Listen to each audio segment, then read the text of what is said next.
permitirme, no quisiera alargarme mucho. Dice, érase una vez una ría formada por dos ríos, el Nervión y el Ibaizábal, y unos montes que, en palabras del historiador romano Plinio el Viejo, allá por el siglo I o II, estaban todos llenos de hierro. Durante siglos, ría y monte vivieron separados por amplias y fértiles vegas, Gorostiza, Ansio, Suluco, Ugarte, Galindo, que formaban un escenario natural de gran belleza. Pero corría ya el siglo XIX, cuando la mano del hombre unió ría y montes, una unión económicamente interesada, una unión del que nació la industrialización. A los montes se les trajeron sus entrañas, el mineral de hierro. A la ría se le ocupó su orilla izquierda con fábricas dotadas de infernales máquinas, que rompieron el silencio, contaminaron el aire y el agua y destrozaron todo el paisaje. Pero no solo cambió el paisaje, también cambió la forma de vida de quienes habitaban en las antiglesias, concejos, villas, que durante siglos se fueron creando y desarrollando en aquellos montes y en aquella ría. Pueblos eminentemente agrícolas y marineros, pero no solo eso. Los labradores se convirtieron en ferrones. Aceptaron tiznarse y calentarse golpeando la roca en las minas o atizando la llama en las ferrerías. Muchas personas vinieron de otras tierras buscando uno de los frutos de aquella unión, el trabajo que les permitiera alimentar dignamente a sus familias. Convivieron la pobreza y el hambre de muchos con la riqueza y la abundancia de unos pocos. Y surgieron los conflictos, las luchas entre trabajadores que defendían el derecho a una vida digna y los empresarios que no aceptaban límites a su enriquecimiento. Y en esta historia, como en todas las historias, se vivieron momentos alegres y momentos tristes. Pero pasados los años, la opinión de todos sus protagonistas es de que mereció la pena vivirla. De esta historia, de sus protagonistas, da buena fe este libro de Fede, a través de preciosas imágenes, que para unos será recuerdo y para otros conocimiento de la historia reciente de una preciosa ría y de unos preciosos montes llenos de hierro. Esta ha sido la historia que a mí me sugirió cuando Fede me dijo que quería hacer un cuento. Cada uno de los lectores le puede y le debe poner su propia historia personal, de forma que así cada ejemplar se convierta en un ejemplar único y personal. Que así sea.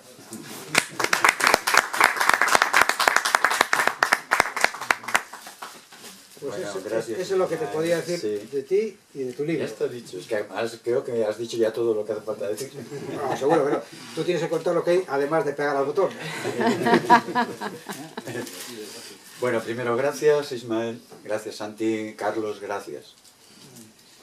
Reme, Tere, Juancho, Marta falta, irán llegando, y más gente. Es un trabajo que no se hace solo. Yo he estado coordinando un montón de gente. Es que es muy importante decirlo. Es decir, es un trabajo que me ha rebasado por completo porque ya no solamente se trata de hacer o de presentar fotografías, se trata de conseguir datos sociológicos, históricos, demográficos, técnicos. Todo eso me rebasaba por completo. Yo podía ir buscando cosas, de hecho iba buscando, pero tenía unas veces a Ismael, otras veces tenía a Miquel, otras veces tenía, o si no tenía a todos, Xavi también. Les llamaba, les pedía sopitas. Oye, ¿esto cómo se entiende? O busco tal cosa, ¿dónde la puedo encontrar? ¿Os acordáis, por ejemplo, buscando los datos de los muertos en Altos Hornos? Conseguimos al final documentación inédita de los muertos que había habido desde los años 50 hasta los 80. De antes no tenemos ni puta idea. Los números del 50 a 80 son 80 muertos en 30 años. La curva es decreciente. Sabemos por aquel entonces de que se estaban haciendo ya planes para reducir los accidentes al máximo, pero sí sabemos que en esos 30 años hubo un año con 22.000 hospitalizaciones. Calculando 4 días de hospitalización promedio, que así lo calculan los técnicos, eso quiere decir que en ese año hubo 5.400 heridos en un solo año. Creo que es el 57, lo tenéis en el libro. En un solo año, 5.400 heridos en la fábrica. Eso es una barbaridad. calculando que estarían trabajando por aquel entonces 57, pongamos 8.000, 9.000, 10.000, pues prácticamente la mitad del censo de la fábrica de obreros. Intención ha sido dejar un documento manejable, llevable, que quepa en el bolsillo, cabe en el bolsillo de la chamarra,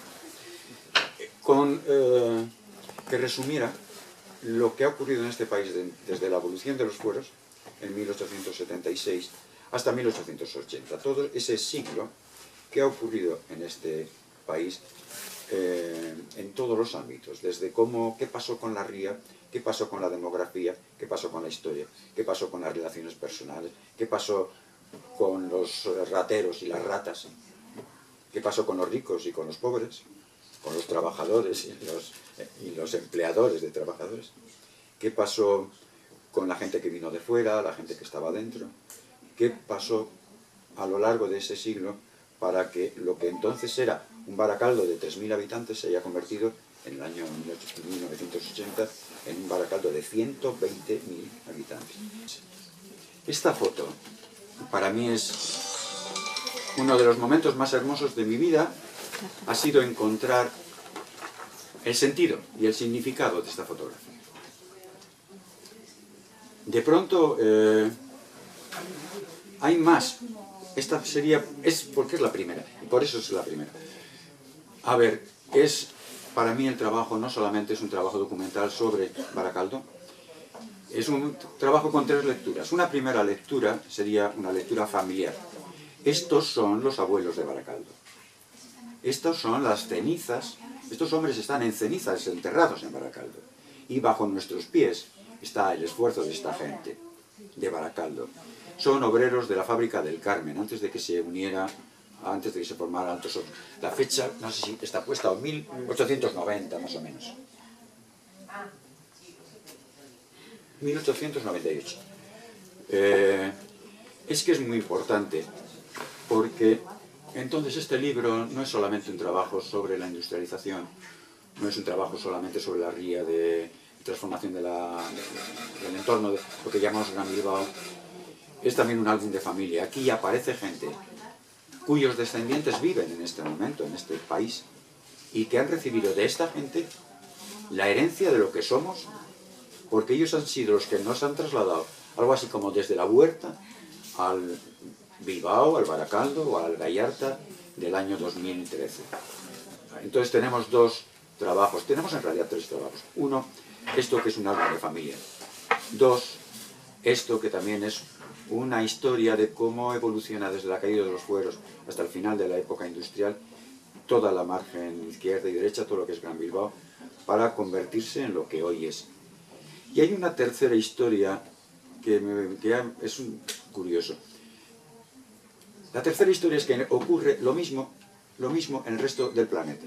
Ocurre lo mismo en Inglaterra, ocurre lo mismo en Holanda, en Bélgica, en Francia, en los lugares donde por aquellas fechas, 1850, se empieza a industrializar toda la extracción de mineral y se empiezan a generar las primeras siderurgias y las primeras industrias que vienen a ser hijas de la siderurgia, la naval, por ejemplo.